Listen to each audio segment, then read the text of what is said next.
Hello and welcome to another episode of The Fan and the Critic. On today's episode, we are here with a few of our regulars, Ben and Carlos. Welcome back, guys. We are talking about Jackie Chan.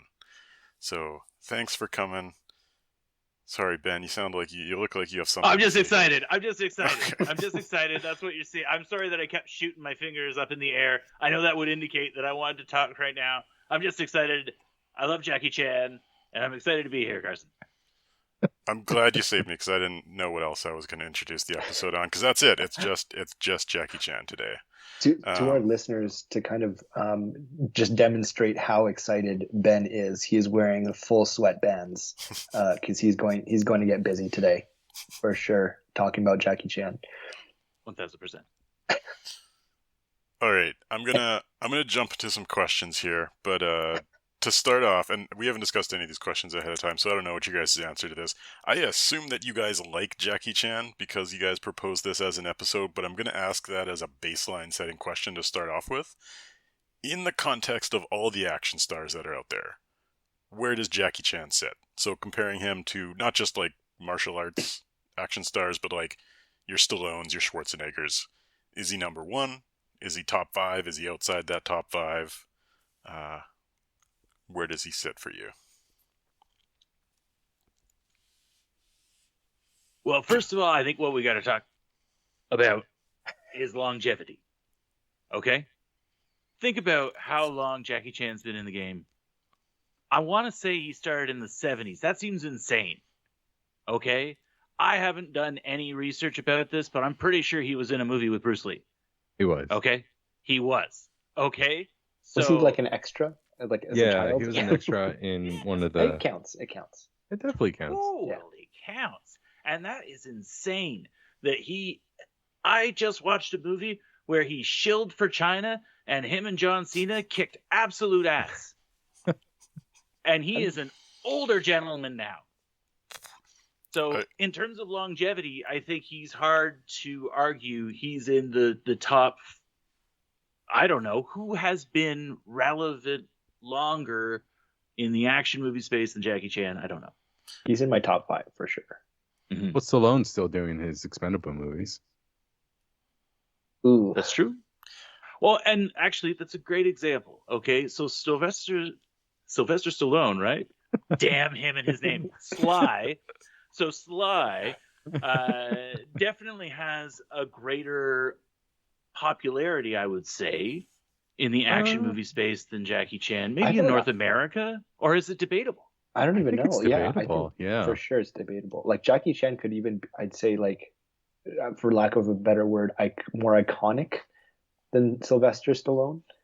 Like, okay, yeah, I could see it. I'm also That's thinking like Sly doesn't really dip into children's movies, whereas Jackie Chan has a lot of. Wasn't he in a Spy Kids?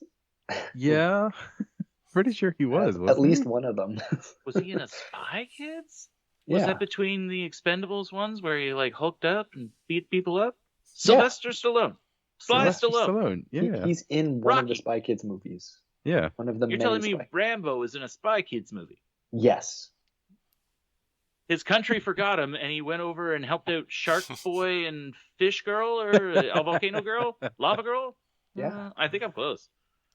Yeah, no, I think you are close. That's really funny. Here, let's find out. We're gonna use the power of the internet, but absolutely. He's done a lot of voiceovers. He was in Spy Game 3D Game Over. Yes. He was like the villain or something. I don't know. I didn't even watch it, but I remember seeing He was the best friend, Paulo. Okay. He was the kid's best. He was the kid's imaginary friend. No, he was just other 14-year-old precocious teen Timothy Capricorn from South Dakota. Go on. Yeah, keep going. He was the toy maker, by the way, in that movie. In no way does that not work with him being a teenager named Timothy whatever down in South Dakota. But yeah, no, I think Jackie Chan has I think a more universal appeal in a lot of ways than Sylvester Stallone. Spy Games 3D notwithstanding, I do think that Jackie Chan has been more consistently featured in different age groups programming. Even I think there's a TV show, right? It's literally Jackie Chan Adventures. Oh yeah, he did. Oh, come out yeah. with that. multiple Yeah. seasons of that growing up. Yeah. Like Huge part of my he is massive, and I think beloved in a lot of context. This podcast included. I think does the that one bump him thing holding him back a little bit is in every movie he's basically just Jackie Chan. Yeah. And he's almost Mhm. always either a cop or a guy who's been caught in the middle of something. Like there's not a lot of range of characters. The character works, but it's like it's similar to Tom Cruise where it's like you're basically the same type of character every movie. And he was doing that for a good 40 years and it worked. And just to support that, like he has tried to like step out of that once in a while. Like the main example I can think of is The Foreigner.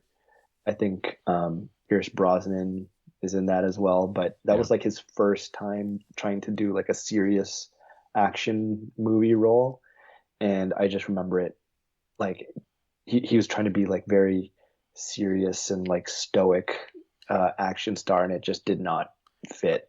I think I there don't were remember. a couple others. I I'm watched sure the there- Police Story movies in prep for this podcast. I had never watched them before. I never got to the more recent ones, but apparently the last two have been more serious drama, which did not work. Because, yeah, I agree, that's not really his style. Well, the funny thing is, even you saying that that's the first, that's one of the first time he tries to be serious. That movie came out in like 2015 or 2006. I forget. Like it hasn't been. There's no way it's been like even a decade ago. And we just talked about Jackie Chan having started his careers in the late 70s, right? So the first time he tries to do something serious is like 40, 30 years, Decades. 40 years. Oh my God, 40 years later, guys, we're so old. Oh my God.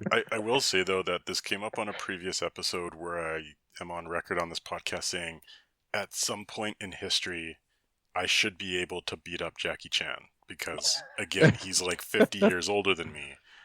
He's probably in his late 70s now. I can't do it, and my body is in decline much faster than his is. I don't think I will ever be able to beat up Jackie Chan. I mean, if you took him by surprise and you like laid on him, like When put your he's foot- like 90. I don't think so. When he's He 90, laid I'll on be him, like body slammed him. 50-ish. He's maybe. 70, by the way. He's 70? 70? Okay, so Yeah. You got by the time another he's 20 90, years. I'll be 55. Maybe. You might have a chance. I think Jackie Chan's gonna die before he's physically infirm enough that you should fight him, Carson. I think he'll go straight from I can still kick Carson's ass to death. You might have doubt like it. a 2-minute window. Like, yeah, he'll never go below like I'm lethal to regular people. Like that's just he doesn't need to. He's amazing. He's different than everyone else. Which is funny because he's just so goofy, right? Oh, he's so goofy. We shouldn't talk about his real life, though. 'Cause Oh, that's a little troublesome. But yeah. no, Jackie Chan, the movie star. Yeah. Let's not talk about that part. But what I will It's say, challenging. yeah. One of the, I think one of the movies that I kind of enjoyed quite a bit watching it, especially like I rewatched it recently, was the Tuxedo, where Yes. it's not him, Jackie Chan, the character, but rather it's the tuxedo that gives him all the moves and the ability to do martial arts. I thought that was kind of neat. That's a good little twist into, hey, instead of just being the cop or instead of being, this hero, kind of like in the, what's it called? Armor of God, where he's basically Brendan Fraser that knows Kung Fu kind of thing. I love that little twist they did with Tuxedo. It was such an interesting plot point. Well, and talk about being goofy and pulling faces. That movie, that's a great MacGuffin for him just to be like, what? I'm doing this like a million times. And it's really delightful. Like he's when he does those things, it could be something annoying, and with him, it's just charming, and you're like, oh yeah, you would make that face if you got hit that hard in the hand. Oof. Eesh. You know, and he's like shaking and he's like, ah, like, yeah, I would do that too, man. That would hurt. So I put him up there. Of course, even as we're talking about this, and that you start to go through all the different action movie stars. And it's hard because I start to think about longevity. To Ben's point, like initially, I'm like, what about Jean-Claude Van Damme? What about Arnold? Do you know what I mean? You start going through all these kind of, and even more recent ones. You start to go through this list. And I don't think anybody really tops Jackie Chan in my mind. I think he might actually be my favorite action star. Not Schwarzenegger. Different, right? Like it's not even different. It's just I feel like I have Arnie in a box, just in like the '90s Arnie kind of thing. But you look at Jackie Chan, is there for me? It's like the '80s, the '90s, the 2000s when he finally came over to America, started doing the Rush Hour movies, Tuxedo, as I mentioned, and then he keeps going. I think they're doing a Rush Hour 4. It's going to be amazing as well. I don't know if that's true, but I hope it is. I also saw that Shanghai Dawn is technically not officially canceled yet. Oh God, that was such a bad movie. Talk about a problematic cast. Shanghai Noon? No, Shanghai Dawn is the third movie. No, but it's the series. But what are you saying about Shanghai Noon right now? People just won't really invite their kids to that set, is what I'm going to say. Okay. Is it the same set as Rush Hour 3?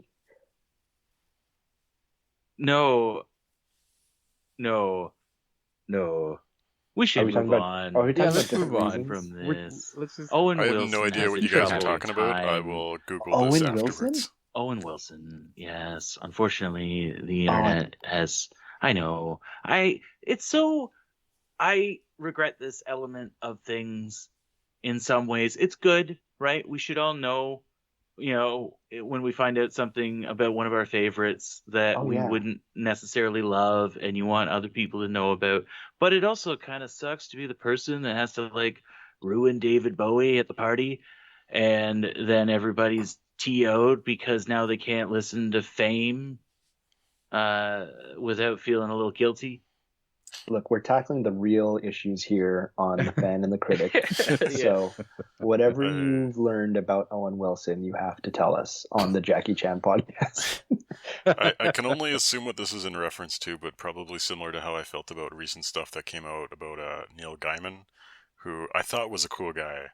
But when a certain number of people start saying things about him, it's like, okay, I guess there's another person I can't like. Okay, goodbye, my friend. Is the Owen Wilson stuff recent? Because I've never heard of this before.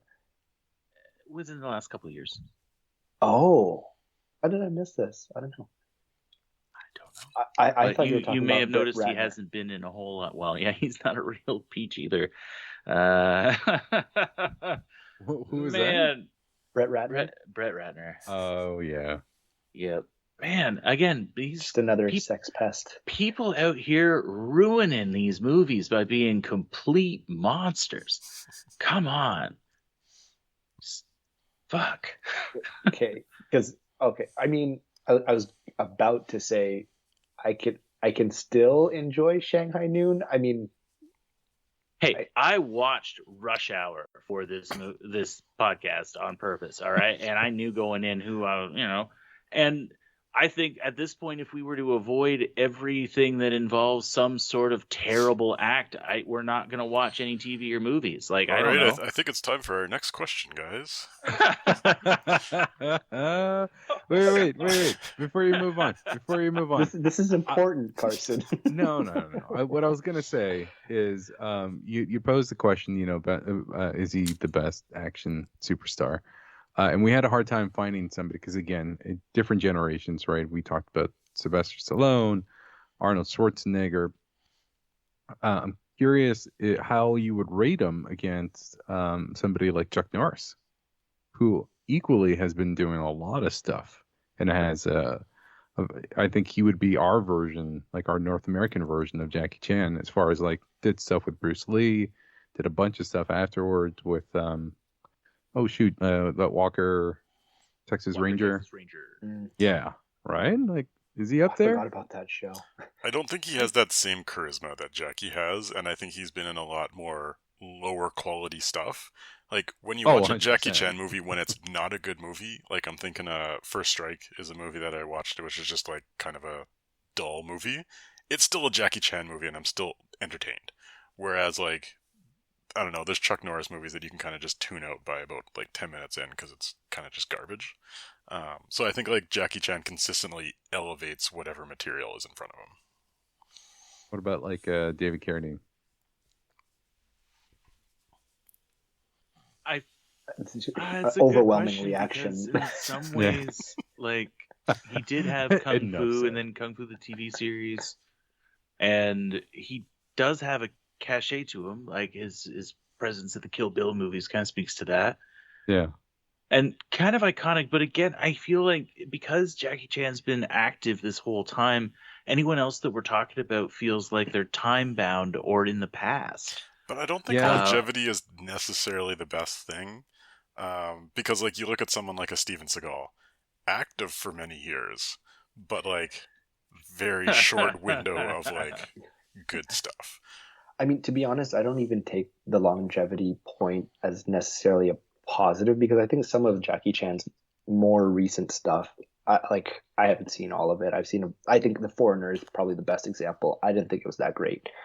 And some of the other things that he's come out with more recently, probably not great or even elevated like by Jackie Chan, as Carson said. Correct me if I'm wrong. Like if you guys have seen more of the recent stuff, I know Ben, you saw the one with John Cena, I did. and Lots of fun. you may or may not be a fan of John Cena. I have no idea. That's a You have joke. no way of knowing.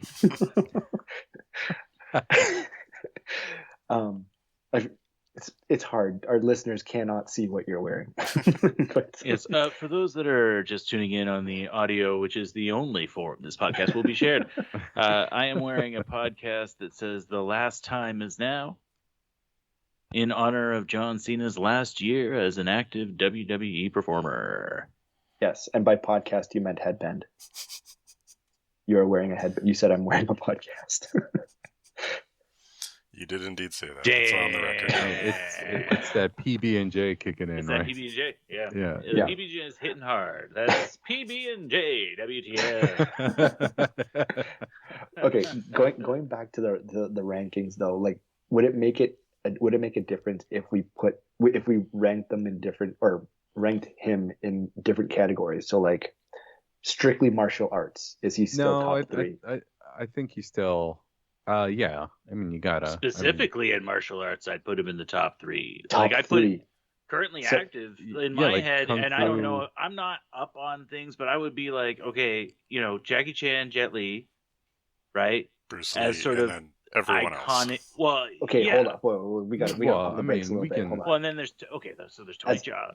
As uh, resident Asian guy, I have to call out.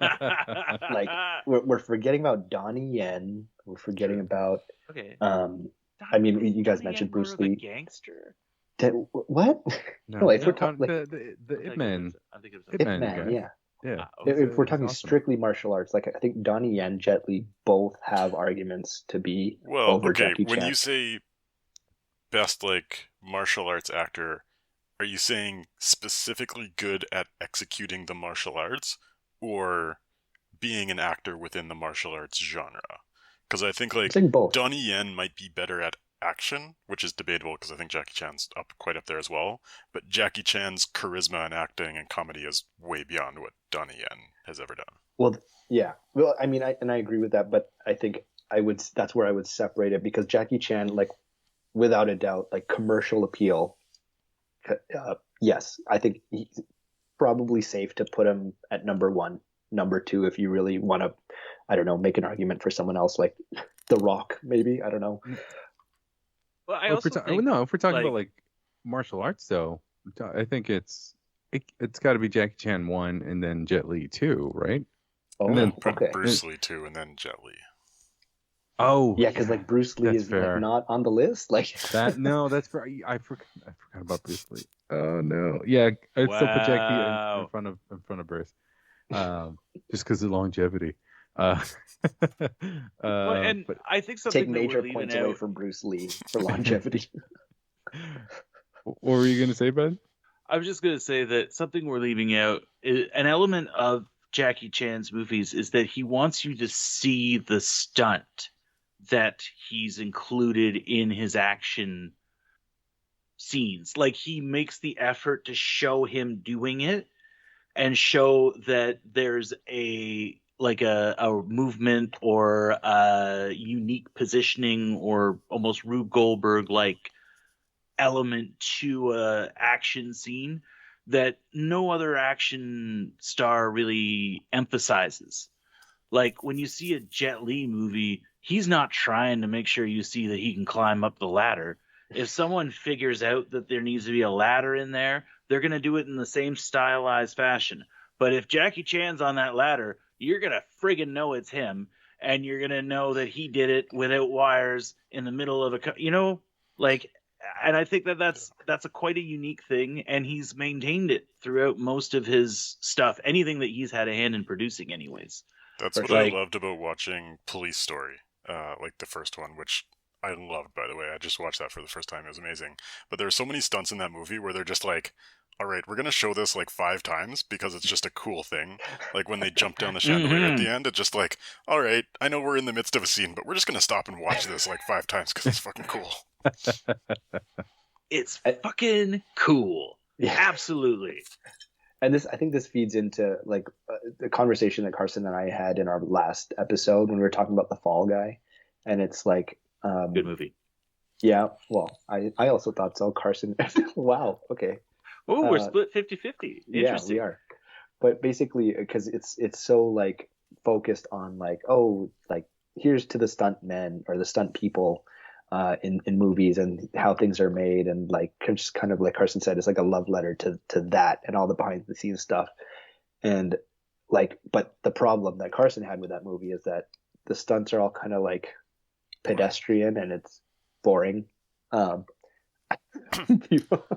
You didn't watch you watched the part, the special features, yes, where they talk about no. I watched it in theaters. I didn't watch any special features. Oh my. They did it. They did it for real, you know? It's all practical. I'm sure they did it. I'm sure it was all technically fun. It was just boring to watch. Whereas Police Story, they also did it, but it was also very fun to watch. That was a supporting point for Carson. I was using that against myself, but I just thought it was interesting using Police Story as that example. But speaking of special features, I'm going to take a hard right turn here. Still on the topic of ranking, I would have to say that Jackie Chan is number 1 in special features, namely bloopers. Oh, just and credit blooper scene. Yes. I've never skipped the end of a Jackie Chan movie. I've sometimes watched just the credits again. Yeah, I'll go to YouTube and watch like the. Yeah. Oh, it's so good.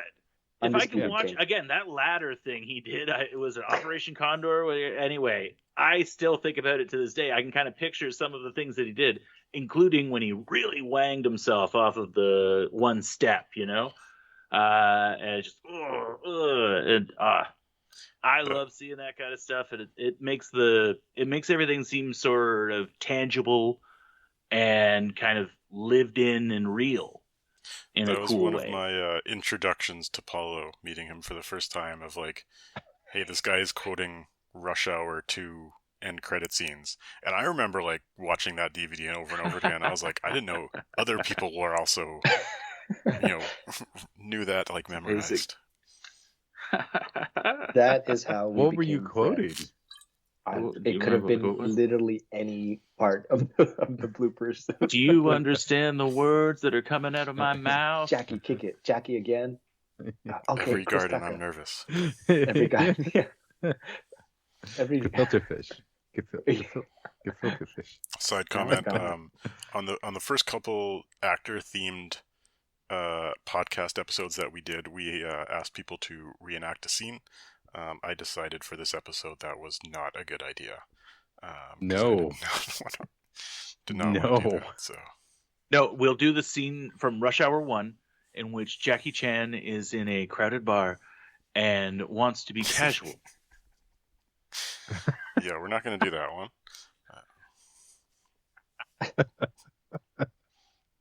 It was a different. It was the 90s, guys. It was a different time. Oh, yeah, it was so different. They were getting away with so much. Murder. They were Yeah. getting away with murder. Yeah. It's a good time. It's a good time. Yeah. But yeah, so anyways, again, I think it's a good call. Category-wise. We shouldn't enact scenes. Although there's No. plenty in this movie Hidden Strike that I watched that isn't super anything. You could repeat it. It'd be okay. I mean, you And can here's a repeat question it, for you. but please don't repeat it in an accent. Yes. You- Thinking about it. Don't do a Jackie Chan voice. You don't think I can sound like Jackie Chan? You don't think I Yeah. can? I could do it. You know, I'm gonna expose myself a little bit here. I didn't even consider that to be an issue until Carson just said it, because I've been doing it for so long. Oh man. I think. I think you're okay. You're probably in the clear. I'm not sure. Just me. Yeah, Maybe. just you. Yeah, I, Absolutely. if you even want then, to I'm rehearse, iffy. I don't know. if you want to rehearse your favorite scene, Paul, you can do that. I can't. All right. Ben Yeah. can't. And Ben can break out a real good Haitian accent for it too. Not gonna though. All right. Fool me We'll- once, Carlos. we'll do that. We'll save that for the end of the podcast during our credits. Mhm. Yeah, won't. that could be our bloopers. Yeah. No. There's a lot of me just being like, no, in this podcast. But in some ways, it's like, end yourself. Like, no. So one of the questions that I did have here, because we've mentioned it a few times, you guys have started throwing out like specific movies. What one is number one for you in terms of like what is your favorite Jackie Chan movie out there? Rush Hour. Sorry. I was gonna go Interesting. first, but I guess you just chimed in there. Sorry. But I was just gonna say, Go like, ahead. I'd kind of said it earlier, like, I might put Police Story as number one. Like, I loved Shanghai Noon and Rush Hour growing up, but like, and I watched Police Story for the first time like a week ago, and I loved it. I love just like a simple action movie with great stunts. It's just like exactly what I wanted to see in like that type of movie, which is unfortunate that none of the sequels ever followed up to that same level of quality. But the first one's great. What was the one that came out in like 2002, 2000, or it was called a new police story, a new story, something like that. It was, I think it was the third or fourth movie. New That Police one was- Story. That one was pretty good. Super Cop. No, that's it. Yeah, it was called like New Police Story or something. I think Ben's right. I think it was New Police Story. That one's pretty decent. I remember when I was a teenager, there was such a fervor around the movie Rumble in the Bronx. Mhm. And I always remember, like, that was my introduction to Jackie Chan because they had a commercial, and I remember him doing that iconic thing where turns out he does it in a bunch of movies. He runs up the corner of a building and then hops over something. And you think, whoa, he could never do that. And he just does it. And then he does like 4 or 5 additional things like that over the course of the 30-second commercial for the movie. And it's hard for me to think of another movie after, like, put another movie of his before that, because it's how hard he was introduced. But Rush Hour is also an extremely good representation of what he brings to a film, and is a very fun movie and like a classic buddy comedy entry out there. How do you guys feel about Rush Hour 1 versus 2? Like, does 2 approach getting better? They are equal in my eyes. Completely. I mean, which would you prefer, champagne or caviar, Carson? You love them both? You love I've them both never had equally? caviar, but it kind of sounds gross to me. But Well, you're wrong. I've Is never that had some- caviar either. It totally sounds gross. Yeah, yeah. I don't think I've had it either. Doesn't Does that doesn't appeal to me on like principle. I don't know why principle, but ew. I don't know. I get it. I'm Is it like a rich people hate thing? Because I can be on board with that. Nah. I think it's like it's just eggs. You know, it's like little eggs. I don't know. And I'm not big on seafood. That's Yeah, I don't think anyway. you're Yeah. wrong. For me, it's a toss up because I remember. So here in Toronto, or just on the outskirts in the Greater Toronto area, there's a mall that I think you guys are familiar with called Pacific Mall. And as a kid growing up, we would always make our way there because they had some of the best food. The food court there was amazing, still is. But we would go there and we'd buy bootleg DVDs and don't expose them, Carlos. I'm pretty sure those stores are closed down. No, they still exist. I mean specifically bootleg DVDs. They might actually. No, You they never do. know. Yeah, okay. I've been there recently. They still exist. They've been rated a bunch of times. Yeah. The point being is that we would go there and it'd be like our version of like Blockbuster. So you go to Blockbuster, you don't like you would pick movies based on like the cover, and we would go there. And my sister and I were so into kung fu movies. Up until then, it was more kind of obscure stuff, and we were enjoying them. But like we picked up Drunken Master 2. Which we never watched it, and another one called Who Am I? Right, so we never watched one. We just saw the cover. Again, we didn't know Jackie Chan from anything. It's just there were the two covers. We're like, that looks cool, right? Kung Fu. There's a lot of Chinese letters on there. It looks like official. Looks like it's going to be a good movie. Who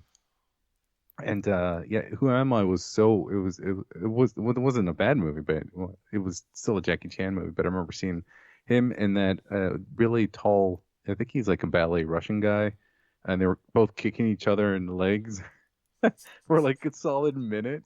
It's really funny where they're like both doing kicks, but they were hitting, and then at one point they finally both stop, and then they both crash down and start rubbing their legs like, oh.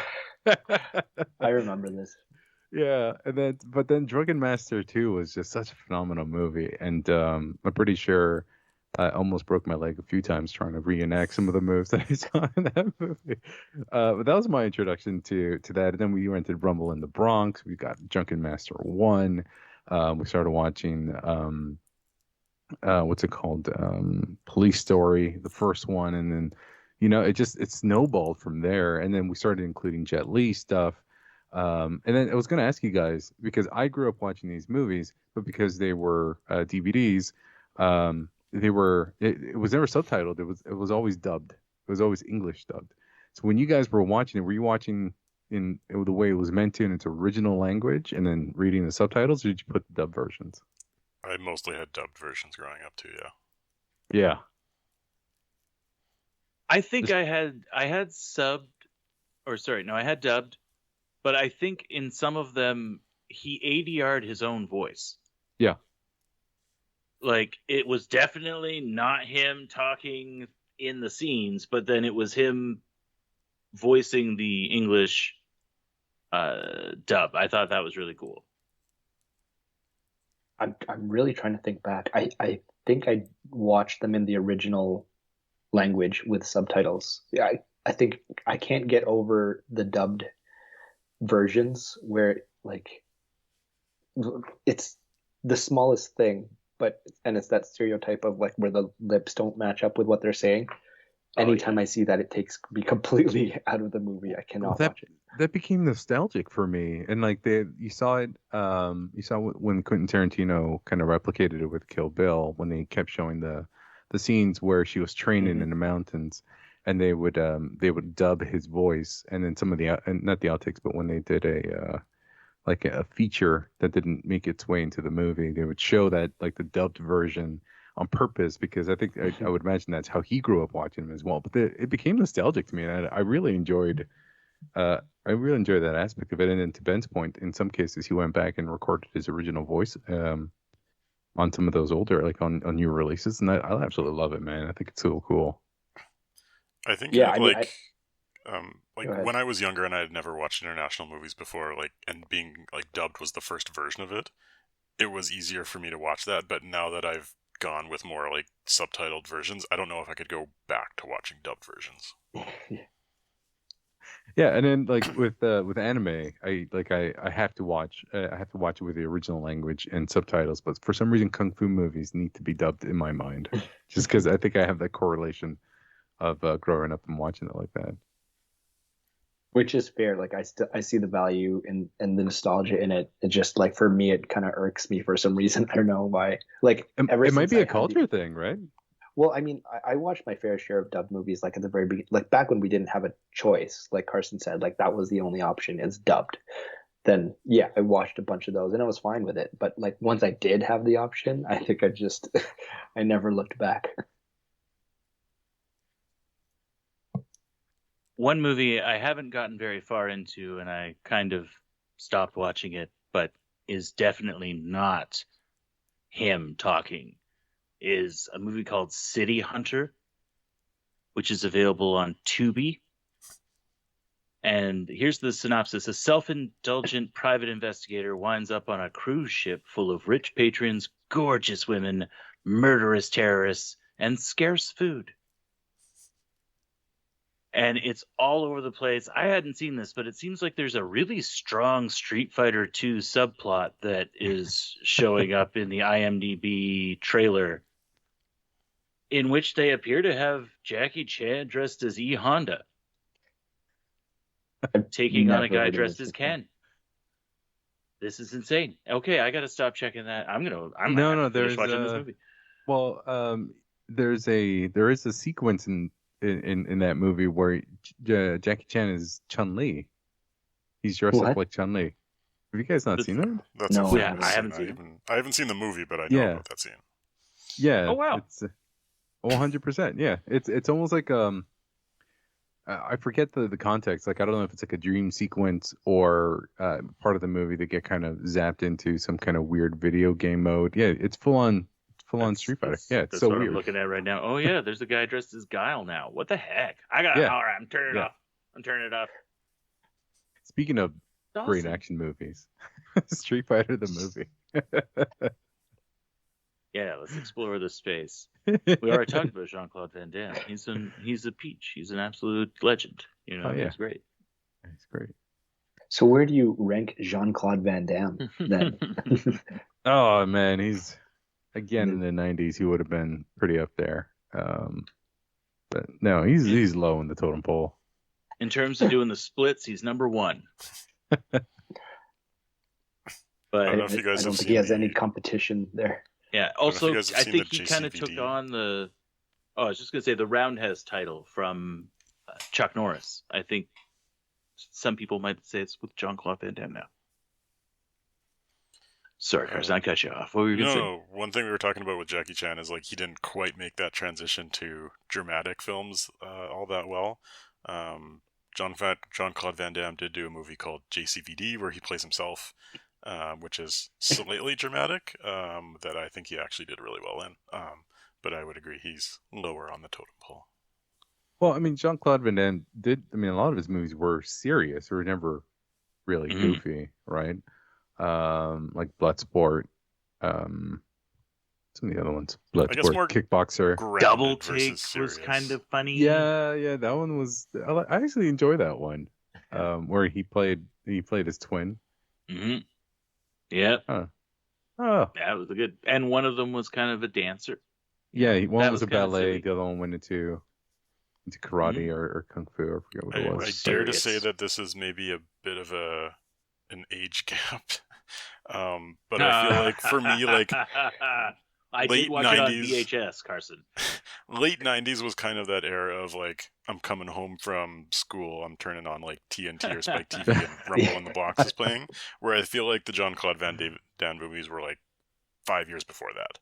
And so it's like I probably would have been into those, but that and Steven Seagal I just didn't get into as much. I make an exception for Steven Seagal. Like I agree with all of that, except I don't know why. For some reason, Steven Seagal was the reason why I was so interested in Aikido when I was a kid growing up. So that's his martial art that is pretty much a crock. Yeah, that's why I'm laughing. Yeah. Watching him demonstrate it is very It's fun. so funny. But as a little tiny child Sure. who cannot fight and cannot defend himself against anyone because everyone else is bigger than him, that looked like magic. And I was like, I must learn this. And then I did some research. I don't even know how I did research back in those times because Google wasn't a thing. But I found out pretty quickly that it was not real. Yeah, it's What, bullshit. like it's not real at all? I thought No. just the application of what he's showing people is kind of BS, but the whole thing? Aikido is just complete bullshit. It's a fabrication Yeah. of Steven What? Seagal's. Oh If- my god! If there's like a master Aikido practitioner listening to right now, don't come after me. There's so many- Or you could, Dude, and it go, wouldn't yeah, matter. go after me. You're gonna be There's just fine. dojos. There's dojos in the area. Yeah, there's one in Toronto that I saw. Aikido that stuck out. Tendokai. I feel like Dude. Is it a white guy? Please tell me it's a white guy. Let me it's see. Steven Let me Seagal. It's see. actually Steven Seagal. Master Look it Ken. up. So far, so good, guys. Master Robert. Uh, Do you know what I mean? Yep, Sensei let me Robert. just scan the makeup of the faculty over here at Aikido Tendokai. Oh man. Like but looking yeah. at a mirror. So for you was Rush Hour though, Paulo? You didn't get any earlier introductions into Jackie Chan, or you I- liked them and then Rush Hour is like, you know what, this is my dude. Yeah, I mean, so if we're talking like before the 90s, I think you mentioned Drunken Master Yeah. 2. That was my introduction to Jackie Chan. And that one's the one where he drinks the gasoline to get drunk, for Yeah. his final fight. That was like bonkers for me. I like it blew my little mind. And then when you were this small.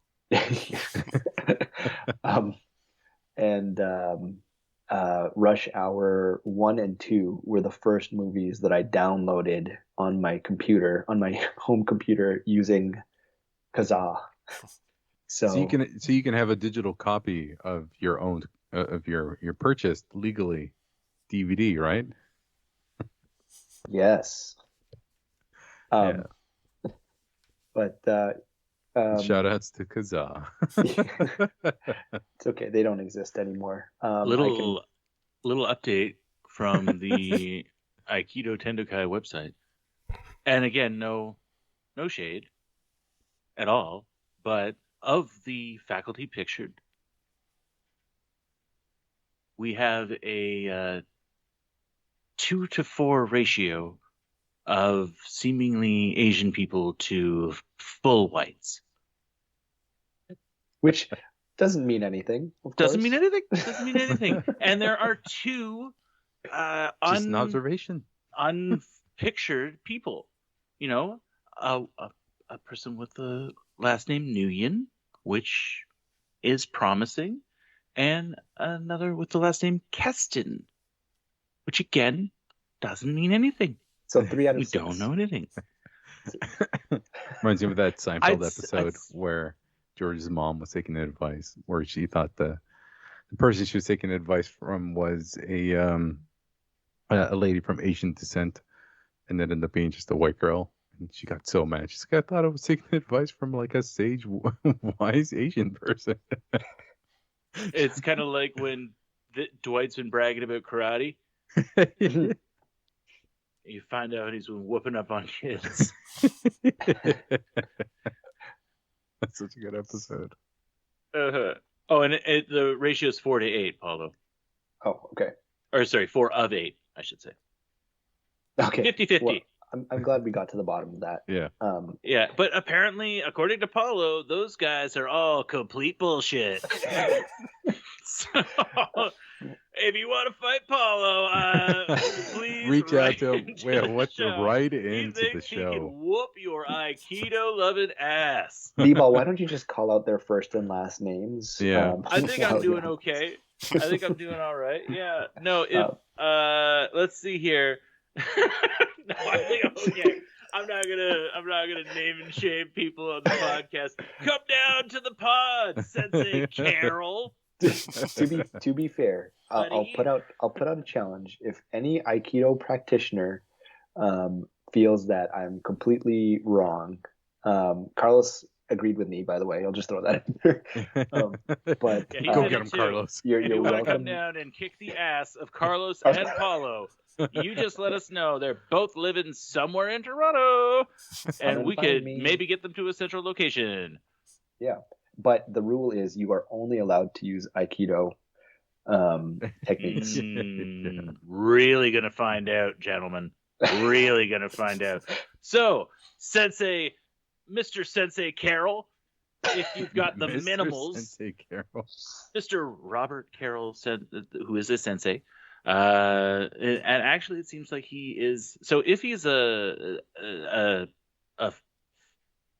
bullshitter like Paulo and Carlos had said, then he is a 6th degree black belt bullshitter in Shidoen Rakudan. That doesn't sound like Aikido. Yeah, that doesn't sound like Aikido. No, he's Aikido Tendokai martial arts instructors are qualified black belts under the worldwide Aikido headquarters, or the Hambu Dojo. Is the address Okay. Steven Seagal's home? Let me You make- heard that? Yes, that's right. Carlos doubling down on your art being nonsense. That's Carlos Martinez and Paulo. It's the address Hey. of Steven Seagal's favorite KFC restaurant. You saved B-Ball from not knowing my last name, by the way. What are you talking about? Oh, okay. I was moving on to more facts. Okay. I should stop. Okay, I'll make one last point about Aikido before we move on. Yeah, no, we shouldn't leave these people alone. They deserve your scorn, Paulo. Hit them again. I will say it's possible, it's plausible that the Aikido that Steven Seagal was demonstrating is bullshit. And there's a very real martial art called Aikido out there that is not like what I saw when I was growing up. So if those people want to come and fuck my shit up, Right. Yeah, just remember I said that.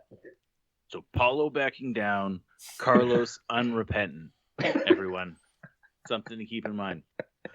When it comes time for Aikido people to kick ass at the podcast, Paulo's out now. He's not on the table anymore. You can't kick Paulo's ass in spite of all that slander earlier. Carlos has not apologized and does not apologize and hopes you find him and try it. This is all a ploy to get Steven Seagal on the podcast. Yeah. I'm just trying to get your guys' asses kicked by an Aikido practitioner. And then I find out about it later that you're completely fine, but it was terse. They're gonna try, but they're gonna be dancing around with their little flaily arm movements. Oh, okay. I'm back on the table. Paulo's I'm back in. on the table. Paulo's back in. I'm sure they're lovely people and that they like take care of themselves. Yes. And Yes. could probably wreck every person here hard. Oh, I for don't know. sure. I've never seen a keto practitioner on any of the UFC cards. I'm just saying. Do you know what I mean? Yeah, he's looking it up. To the All right. Yeah. Carson, where should we go next, sir? This is falling Third off the rails. question. Favorite Jackie Chan villain, Ooh, and why is it Donnie Sang. Yen? sidewalk. Gravity. Yeah, gravity. Yeah, that's a good one. I'll go first while you guys are thinking that Yeah. over. I'd put Donnie Yen in Rush Hour 2. Just feels like, I think tie between him and I don't remember the guy's name, but the villain in Legend of Drunken Master, which would be the second Drunken Master. Yeah. Because it's revealed kind of partway, I can't remember what, like, partway through the movie, but, like, he starts being able to kick people, basically, extremely hard, which is amazing. But it's like, at first, when you first are introduced to him, he just seems like some guy. And then it's later revealed that he's a competent match for Jackie Chan, fight-wise. And I feel like there was a good play between the two of them as the movie went on, where they built him up as somebody who's tougher than Jackie Chan, and then Jackie, through drinking gasoline and just, keep fighting, eventually overcomes that. So I would say that, and then Donnie Yen from Rush Hour 2 is kind of just, I felt like it was a good connection and build off of the character from Rush Hour 1. And then I can't remember if he actually fought that much in that movie, but again, he seemed like a good, which is maybe a bit of a waste, but still a good complementary build of the character based on what we knew out of him in Rush Hour 1.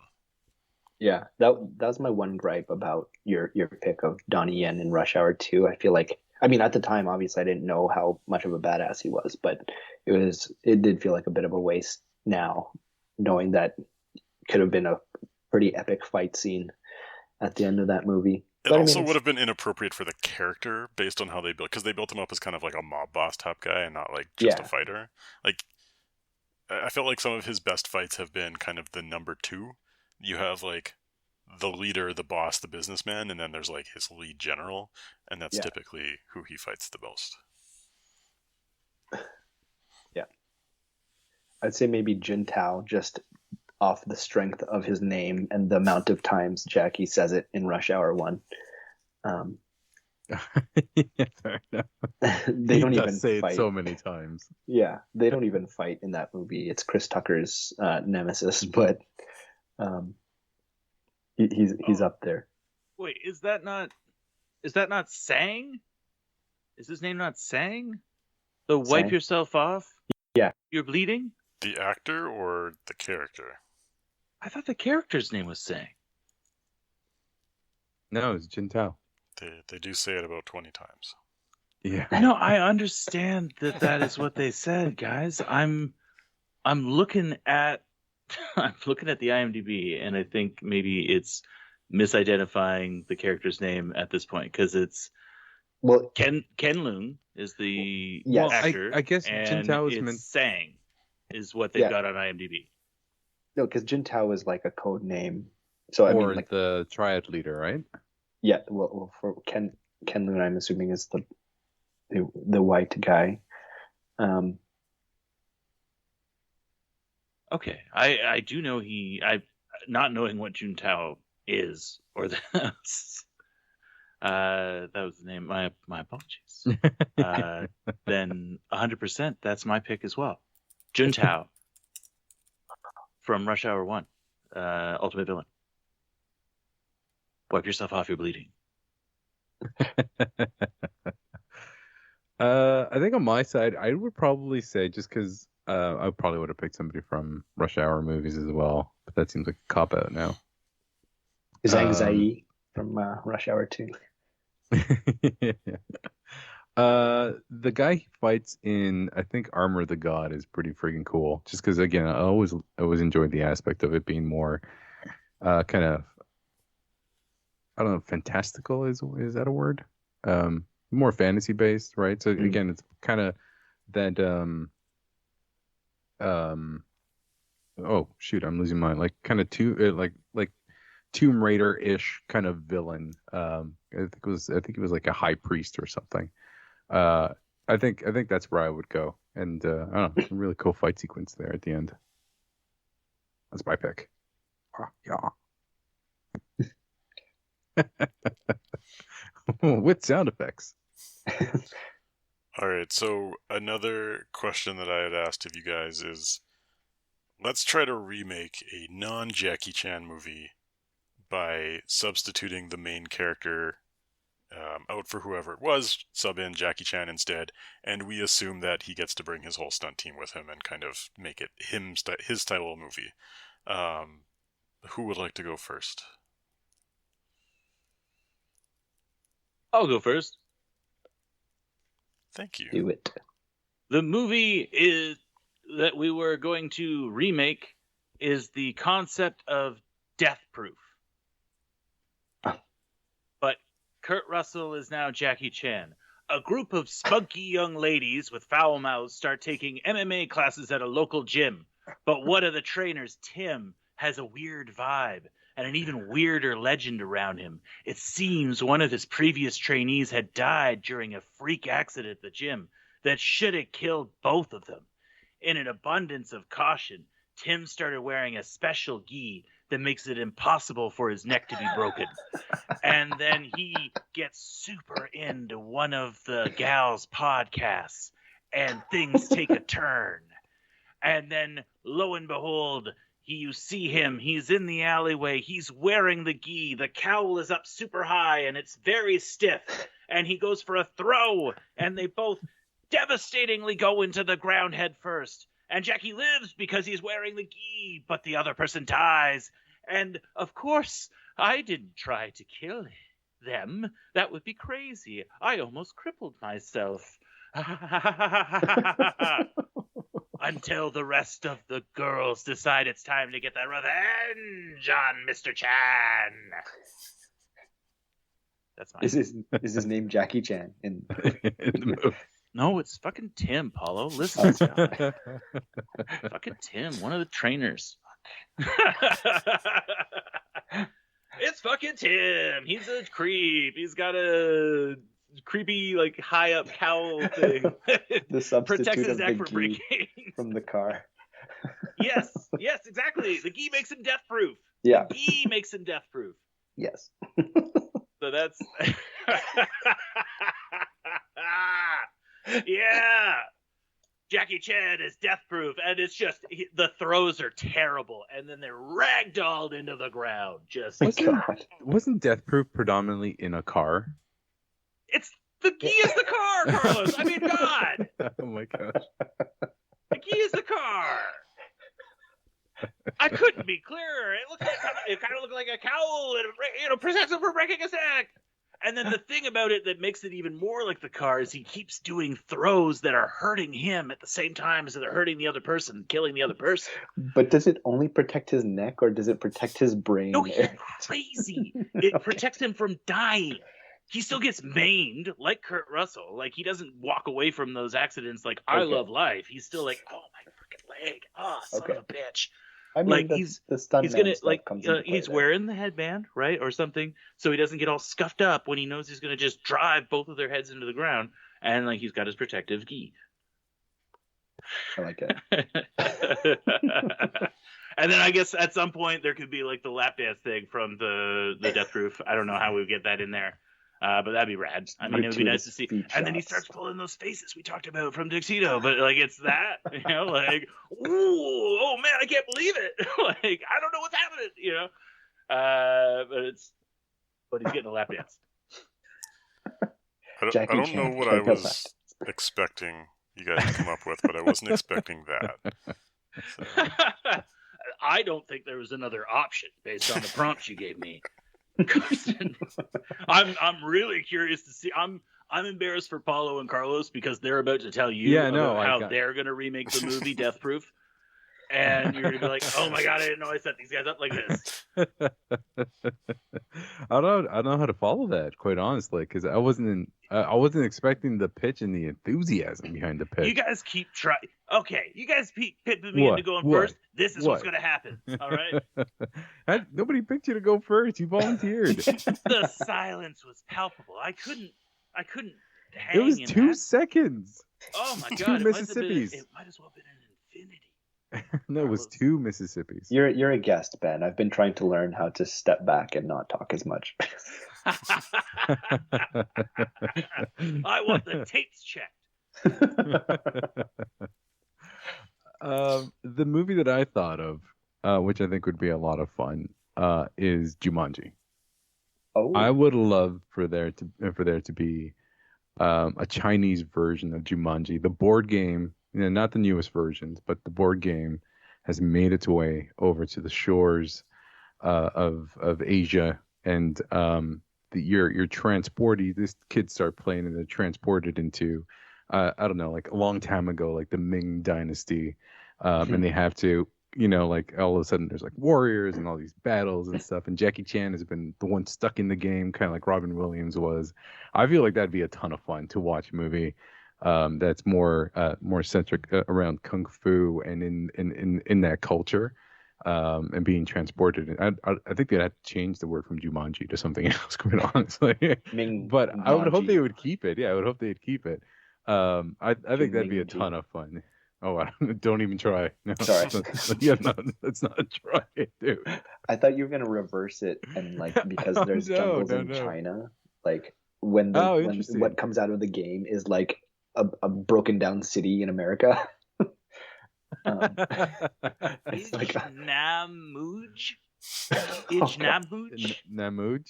Ijnamuj. Yeah. If we wanted to reverse say Jumanji. Sure. I don't know. Could be cool. I'd watch Ijmanuj if I knew. But doesn't that sound like it'd be a lot of fun? And then Yes. like Jackie Chan would be the one that's that kind of leads the movie in general. But I think that'd be a ton of fun to watch and make. But it can't be too kiddie though. Do you know what I mean? It can't be like The Pacifier. Throw that out. For some reason, that's the movie that came out in my brain. I saw that being filmed because it was filmed out in Mississauga when I used to work up there. Oh, So that's kind of interesting. Yeah, and there was a Costco in Mississauga that was filmed at. Anyways, besides the point. But yeah, that's my pitch. I think that movie would sell like gangbusters and it'd be a hell of a lot of fun. Absolutely. I was going to let Carson go last, but go ahead. Oh, that's fun. All right, the one I came up with. So I was thinking about a movie that's bad that would become better with Jackie Chan, because I didn't want to take something that was already good. The one that initially came to mind was Crank. But I think Crank with Jackie Chan instead of Jason Statham would also be a good movie, but the original is also good, so why bother remaking it? So I was looking for a movie that was dull and was in that 1990 to 2005 period where he was kind of at his peak getting into American movies. And I came up with Inspector Gadget, the Matthew Broderick movie, because kind of like it was a bust. It wasn't that not much of an action movie, but That's like great. I feel like you could take the style that he used in Drunken Boxing, which I know Drunken Boxing is like an actual form, but like turn that into some type of thing where Inspector Gadget is accidentally beating people up. I feel like he could pull that off while also having the comedy, and you could probably even like keep it as a family-friendly type like G or PG movie. And then, yeah, I don't know how you make that into much of an action movie because that's more of like a stumbling around movie. But I feel like he could bring the comedy to that to make it. I mean, it's a pretty low bar to say better than what was there, but yeah. Well, it sounds like it'd be a combination of the Tuxedo and like The Spy Next Door, right? Yeah, the Tuxedo in particular. I don't want to say too much about that though because I know what's coming up later in the episode. I also think it'd be awesome to see an Inspector Gadget that incorporates kung fu. Like, he's always been a guy that really can't fight. He's a bumbler. He's an inspector. He's not really like a, he fisticuffs. He's got punching. Can you imagine someone with a telescoping leg kicking you with a roundhouse? It would be like effing with Mr. Fantastic. Like, I would love to see that. And especially if they could do it. I know we were talking about it like in 2005, but if they did it now, I think it would blow minds. And he has exactly the kind. This is such a good pick, Carson, because he has exactly the right charm to him to carry off sort of the bumbling but still affable and likable nature of Inspector Gadget. I would love to see a good Inspector Gadget movie even without Jackie Chan. Like, I don't know who these days you could also insert into there. I was going to say, as a fan, I would almost. The only reason why I wouldn't say that's a good pick for Jackie Chan is because the better pick is the Ke-Huy Quan. Oh, he would be perfect for that. That's delightful. If we wanted to hew somewhere a little less aged, I'm thinking for some weird reason Andy Samberg. Just to go completely the other direction. Yeah, for Inspector Gadget. Just to, like, if you wanted to go goofy. Yeah, fair enough. forget about the kung fu part of it. Yeah, just the Inspector. We're Yeah. just talking about Inspector Gadget now in a completely isolated environment that's not related to this podcast. Let's some take reason it I've- even further back. Oh, For what? some reason, I feel like Inspector Gadget needs to be really tall. I don't know why, but I mean, that's how What? he appears in the cartoon, at least. Yeah, well, I mean, he has his shoes that right that elevates him. I mean, like he's hanging out with like a child in the show, right? So I think he's not necessarily supposed to be tall. But anyway, She's I like guess I never 12, thought of it like that. and she's a tall, capable 12. I just, you know, Person. I would almost argue that, you know, again, going back to Ke-Huy Quan, the reason why he'd be perfect is because it would just be, it wouldn't even be Inspector Gadget, it'd be the natural progression of his character from the Goonies when he was Data, and then he's become now Inspector Gadget. He never lost that childhood wonder in building gadgets. but Inspector and- Gadget has like machines built into them, so there has to be some type of tragic backstory about how the Goonies character was like experimented on. Or Chunk took a chunk out of him. Like a little bit of a RoboCop vibe. Yeah. Yeah. Oh man, so good. All right, Paulo, bring us home on this one. What do you got? Okay, these have been fire so far. Have any of you seen the movie Bowfinger? Yes. Eddie Murphy. Yes. Yes. Is that the Okay. one where he runs across? He's like, "Don't worry, the cameras are filming." Yeah, It's yeah, like, yeah. I don't see them. And he forces them to run Across across the that highway. in highway. traffic. Yeah. They're all trained drivers. Yeah. So basically, I feel like you are the only people who have seen this movie, so I do have to explain it to anyone listening. It's about this like down on his luck movie producer. He's kind of a scam artist. He's played by Steve Martin, who he wants to make a movie, and he wants to get Eddie Murphy, who's a famous actor, but he can't because he's too expensive or whatever. So his big plan is to make a movie using Eddie Murphy without him knowing. So like he has like actors following him around and like he's filming the scenes with Eddie Murphy like having no idea. And he also gets a lookalike of Eddie Murphy to do like more of the, I guess, close-up scenes. So I thought that would be perfect to have Jackie Chan. He'd be playing number one, the famous actor Jackie Chan. I'd have him playing himself and just lean into the shitty stories about him, where he's kind of a shitty person in real life, and they're trying to use him for this movie. And then you have Jackie Chan playing the lookalike Jackie Chan, who's kind of a doofus, and you get the little goofy guy. And then they're just trying to make this whole action movie around him without him knowing. And then you get a lot of nice little goofy Jackie Chanisms. Oh, I don't want any trouble. Blah blah blah. Ooh, ooh, ooh. Yeah. And, yeah. That's my big idea. Yeah, we should let Carson go last.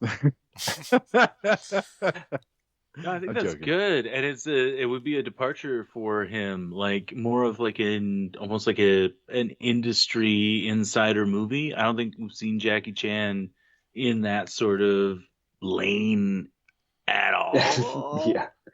Yeah, Like, for sure. It would have to really, yeah, that would be really interesting. I would be super into that. And I think it would be really fun to see him as a dorky alternate reality version of himself, and also like this idealized asshole version at the same time. Yeah. And I It'd be a think good I way to used- showcase his range, because there's a few movies where he has range, but it's almost confusing for the character of like, why is this funny all of a sudden? This is a dramatic movie, because like he can do it, and so like that's a good format for him to do that and showcase that. I'd love to see him as a serial killer. That'd be kind of neat. Oh my god. I'm just saying it like as an acting choice for him, where Yeah. he kills them in all of his various creative ways that he fights Yeah. bad guys, right? But like instead, it's just With like Which, random objects. which serial killer movie are you seeing Jackie Chan in? I mean the easy one would just call it like, hey, do the Crow, right? I mean, that'd be the easy version How of about that. But Terrifier. What? Where he's a Wait. clown. Is Yeah. the Crow's not a serial killer? he does kill a lot of people. But he's He's more a- like he's- Punisher, isn't he? He's a Yeah, he is serious more like killer. Punisher, but vigilante. like, yeah, I'm just saying, you know, it would be good to see him in a movie like that. With a high There's body a- count. There's a really weird Japanese movie called Cold Fish, which is about a guy who owns a fish shop who has a crazy wife, and they just like go around laughing, killing people all the time. I think, well, probably super inappropriate for Jackie Chan, but if he wanted to do something different, that would be a good way to bring his comedy into it. Which, same director as a movie that we had a movie night with, which was one of the weirder Japanese movies that I introduced you guys to. Not you, but Paulo and a few other people. Anyway, that's a tangent. Carson's first tangent. We did it. We got him And off topic. the movie was Old Boy, Oh, and Or I Grandma's do Boy. not forget. Oh, we also watched Old Boy, but I took people to weirder places than Old Boy, I feel. Maybe Paulo was the only one who was at both movie nights. I don't know if you can weigh in, but it's Old Boy. But the other one, are you talking about the Fuck Bombers one? I yes, forget what it's called. Why Don't Yeah. You Play in Hell? Yes. I have not seen it. No, I was Watch it. no. Not based on this conversation, fellas. If I anything, mean- this is a big warning. We didn't even say anything about it, really. It's the context of which Yeah. one's more effed up, Old Boy or It. And I know what Old Boy is, so if there's any kind of debate, I'm out. Thanks, guys. I don't want to watch them live eat a rat and then have sex with it, To be or fair, whatever is in that movie. To be fair, Old Boy is a good movie with a weird ending. It's not like perpetually weird, whereas this other movie doesn't get to the heights of Old Boy, but it is consistently weird. Yeah. I just wanted said out loud that Carson just said that Old Boy is not weird until the end. And they eat a live octopus in it. You don't That's the eat weirdest sushi, thing. do That's you, not that bad. B-Ball? I don't eat sushi. You're right. Yeah, I really don't. Totally am. I'm not a seafood guy. Guys, I'm just not. That's fine. So I think we're down to question numero 5, Carson. Which would be the grand conclusion of this episode, which is I asked you guys, let's pitch a sequel to an existing Jackie Chan movie. It does not necessarily need to be made in 2025. So you could say, I wish that this sequel came out 20 years ago, or whatever. But what I'm going to ask you guys to do is to pitch this. I don't know whether you guys have prepared, like, say, like boardroom style pitches as if we're movie execs. I did not get to that level of creativity, so mine's going to be more just explaining this. But I will throw it out there. If we want to let 2 seconds go by before Ben has to go first, we can, or someone else can jump in and go first. And Ben. Oh, he's not doing it. Go ahead, Paulo. Okay, I'll go first this time. So I picked the tuxedo. I'm not going to go into it too much because Carson kind of like he kind of stole my thunder with the Inspector Gadget because it's essentially the same thing. I feel like in my mind. So I want the tuxedo to Jackie Chan. He's putting the tuxedo back on again, and it's like it's childhood nostalgia coming back. It's one of those movies that you don't really think about. And then until you do, and you're like, oh my God, the tuxedo. I remember that. That's awesome. I remember how Jackie Chan was so goofy about how he moves and how he fights, and it's all because of the tuxedo. I want to see him do that again.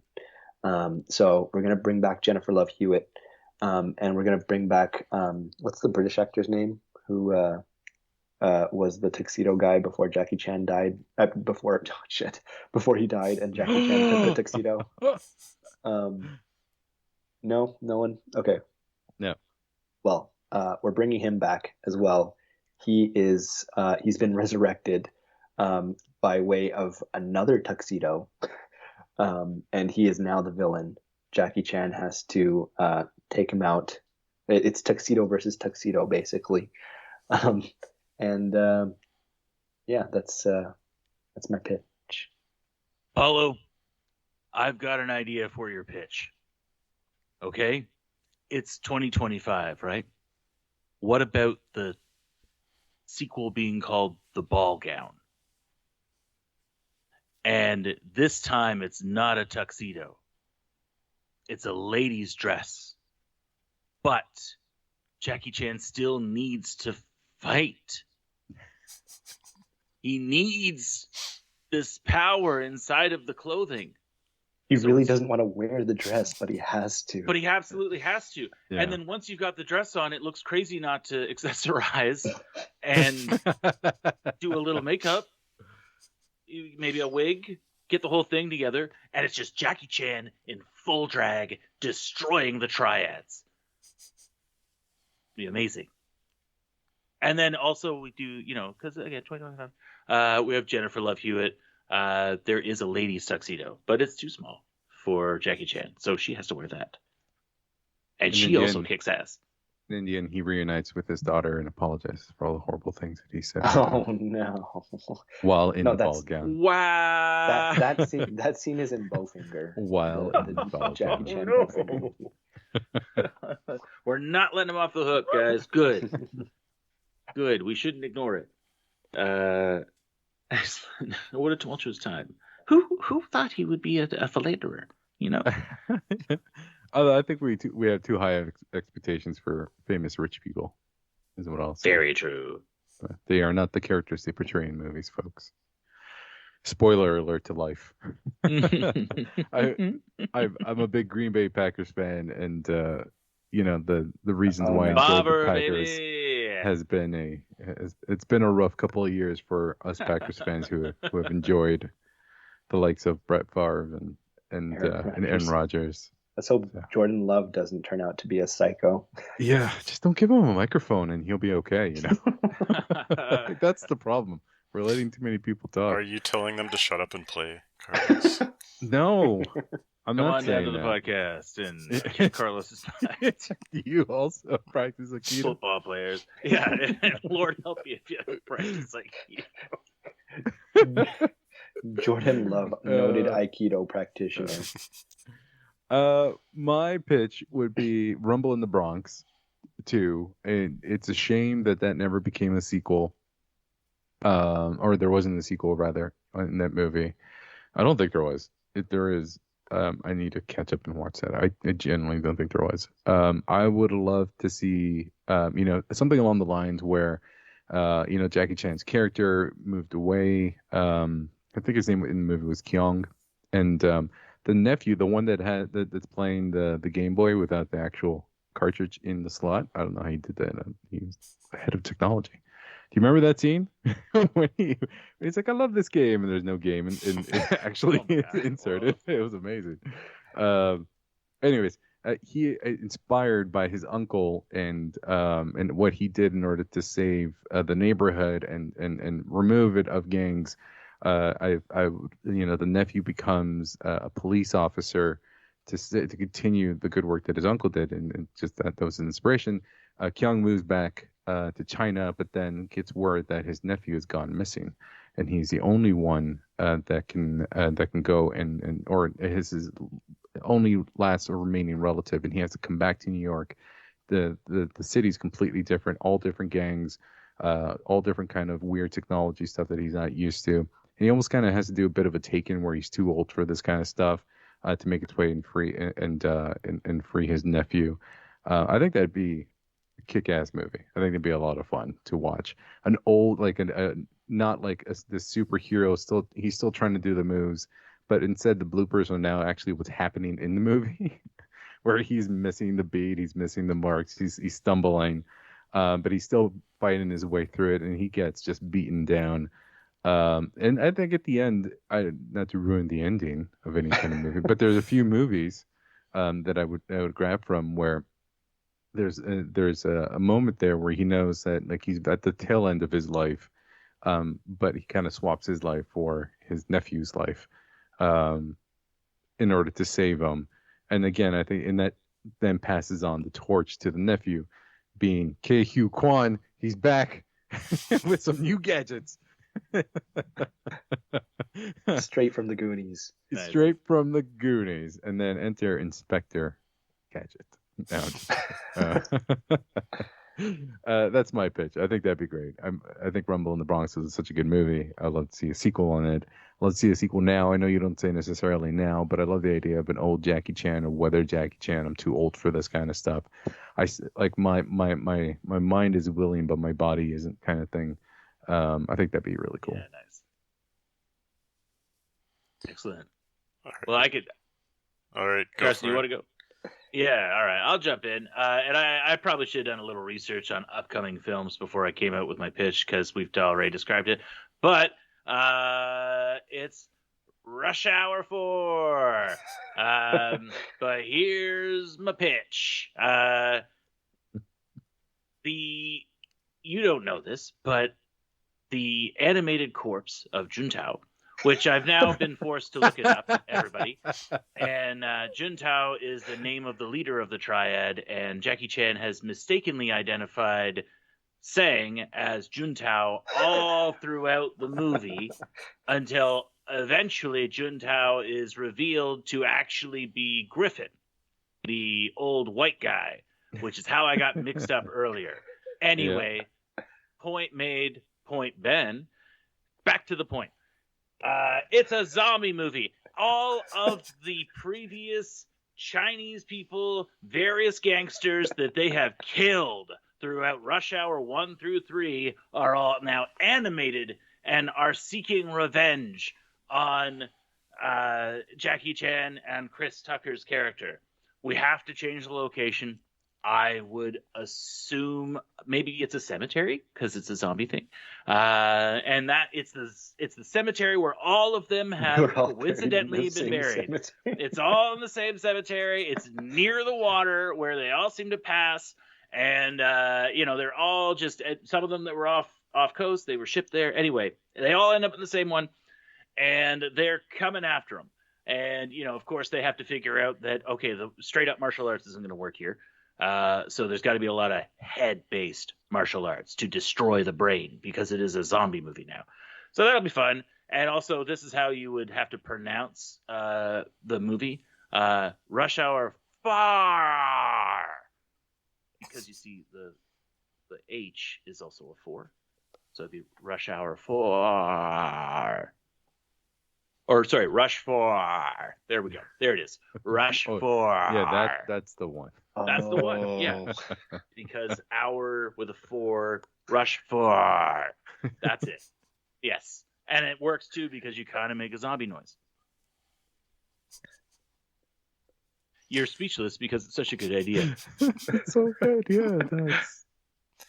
I mean, Jackie Chan has not done any horror or zombie movies, so... And you want to see Juntao, a.k.a. Sang, again. And imagine him, he's already an a-hole. Now he can't be killed by traditional means. And it's him and all of his zombified buddies that are just here. And of course, they're not going to lose their, desire for kung fu. Can you imagine limbs start flying off because they don't realize that rigor mortis weakens the joints? So then it's just a bunch of kung fu and just limb hopping. And I think it would be amazing the more I think about it. Like, why aren't we doing this? Let's do it. I could see it working. I could see a scene where it's like, maybe Chris Tucker learns how to do a head move that Jackie doesn't know, and so it's like a reversal of roles of like he's trying to teach him his special move. He does like the Michael Jackson kick, and that's how he's dealing with zombies. It maintains the distance, and they're nowhere near your head. Perfect. And then just down. No, Ben. Playing with fire over here, guys. Here's my Jackie Chan. Okay, Chris Tucker. Oh, yeah, or my Chris Tucker. Either one. It'd be solid. Chris Tucker's one of those guys that I think is close enough. Like, he's got a unique enough way of speaking that if you can nail his specific inflection, you can get away with it, I think. I think you can. Yeah, I don't disagree. Because he's such a unique, like, Carbon! Like, that's not anybody else. That's freaking Yeah, you Chuck do Berry that. from I know Fifth Element. immediately. Fifth Element. There's- Yeah. yeah, Yeah. yeah. Somebody And throws that out Noah's at a thinking, party. I'm like, "Ben, hey, you multi-pass. racist piece of shit." Like, it's that crazy character that he played Yeah, that's in fair. Fifth Element. That's fair. Oh man, I'm gonna be thinking about Carbon. Like, it's so ridiculous. I'm gonna watch Fifth Element again. So good. Bruce Willis, another one on the list of greatest action stars. Mm-hmm. Mm-hmm. Well, that was me, Carson. What do you got? I don't know how I'm going to follow those ones up. I went with not a serious. This is a very cynical suggestion for a movie. With all the legacy sequel reboots out there, I'm going to do a Police Story 8, which is what the next, because I think there's been 7 so far. But this is going to be one of those sequel reboots where we kind of just ignore the last 4 movies, and we're going back to like a follow-up on Police Story 3, which I think was probably the last relevant one. I know the most recent ones have also been attempted reboots, but we're just going to ignore a lot of that, and we're going to say this is basically like Police Story 4, but redone again. In this story, we're going to bring back Maggie Cheung, who was the girlfriend for the first 3 movies, and you say, but of course, she's been retired for 12 years. She's now a UNICEF ambassador. She does not-for-profit work. Well, she's going to come back once she sees the script for this one. She's going to come out of retirement for this. This story is going to take place in Vancouver. So it's going to be at the end of Police Story 3. And I can't remember this, even though I watched this like 5 days ago, but I think Maggie Cheung, I think her character's name is May, kind of like breaks up with Jackie because he's like, you're married to your job, blah, blah, blah. Like, I don't think she shows up in any of the future movies. So this is a reality where they separated. She moved off to Vancouver. She had a kid, and she calls up Jackie one day. He's like inspector of police at this point, saying like, hey, this is a life or death scenario. Like, I need you to come help. My son is in trouble. And so Jackie's going to fly all the way to Vancouver. Of course, the second he gets off the plane, he gets attacked. He gets like, the typical Jackie Chan, I'm in the middle of an event and I have to fight my way out of it. And of course, this is taking place in 2025, so this is like 70-year-old Jackie Chan at this point. But again, his knowledge of the arts help him to beat up people who are much younger than himself. This leads him to, finally meet up with May at her place, and he realizes, oh, one of the people I've been fighting is actually her son. And her son is going to be played by Simu Liu, which is where we get the Canadian connection in. And the reason why she's invited Jackie to North America is because, the actual father of this child, she thought she was marrying a nice guy who wasn't married to his job as a police officer, but it turns out he's a drug lord, which is the story of every Police Story movie, and it will, of course, be played by Donnie Yen. So we're getting Donnie Yen as the drug lord that he now has to fight, and the big problem is that Simu Liu has gone into trouble. He's following in his father's footsteps, and he's getting into trouble with this new gang. We'll get a scenario throughout the movie where at first Jackie is fighting against Simu Liu. Maybe there's like a comedy in May's apartment where they're like, they know that they're fighting each other. They don't want her to know about it. So they're like fighting between like, behind the wall type stuff. And then as the story goes on, maybe Simu Liu like realizes that Donnie Yen's not a nice guy. He's not someone to emulate, and he kind of teams up with Jackie.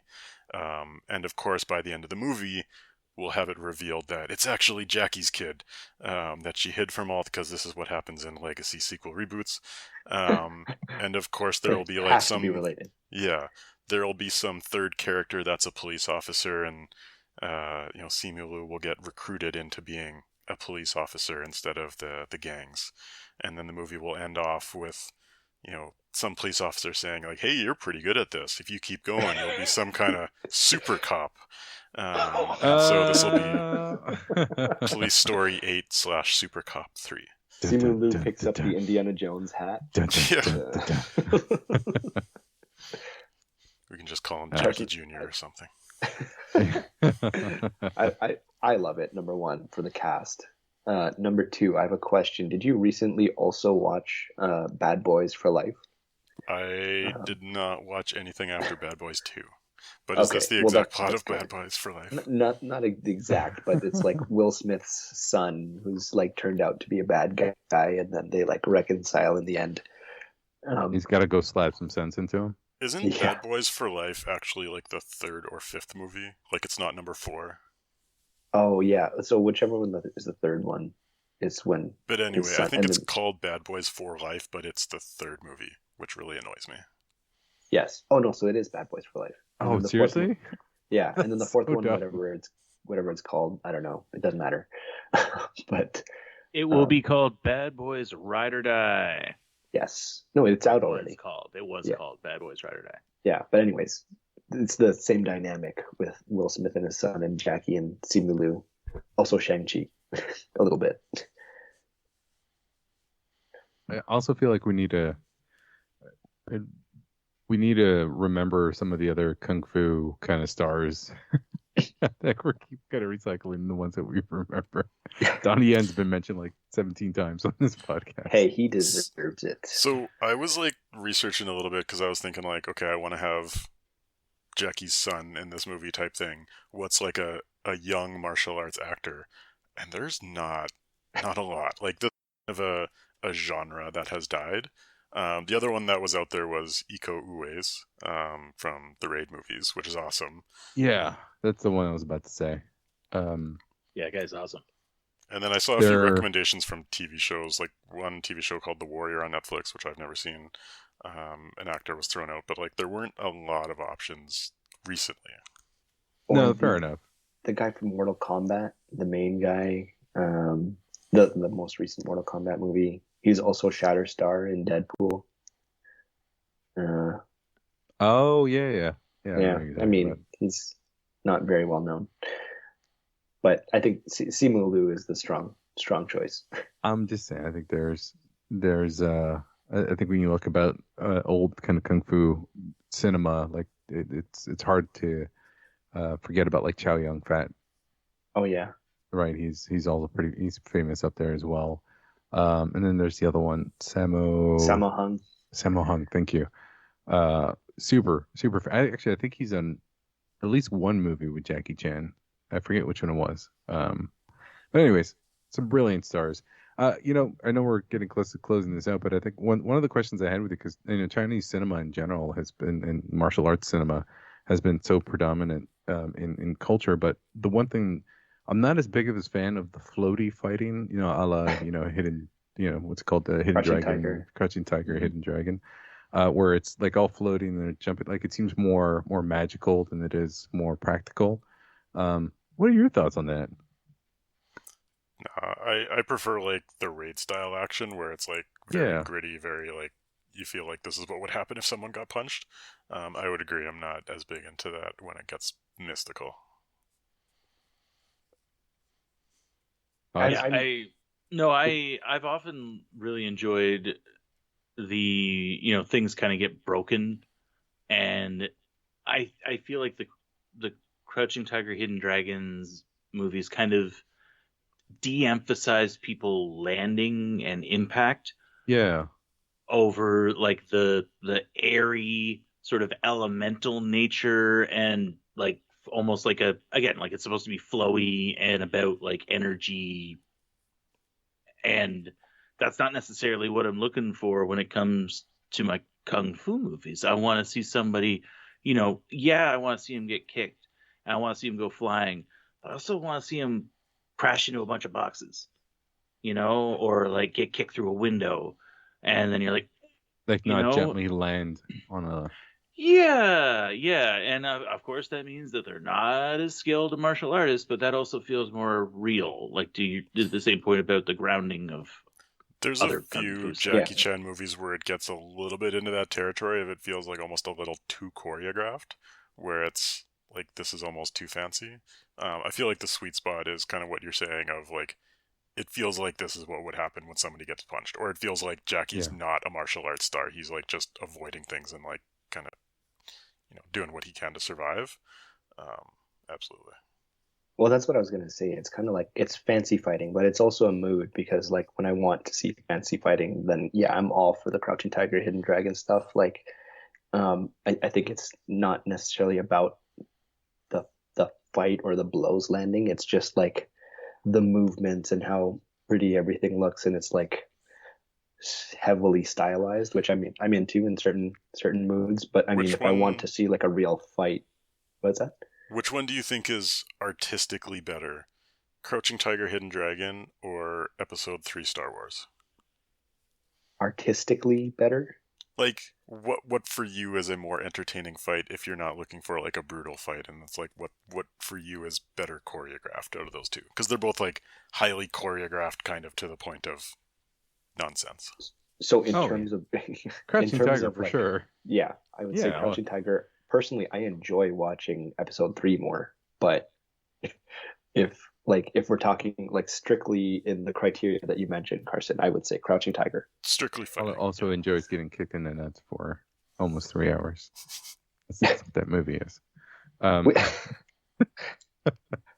But yeah, no. Again, I will say that some of the best swords fighting, like martial arts sword fighting, is in those movies. Right, so House of Flying Daggers.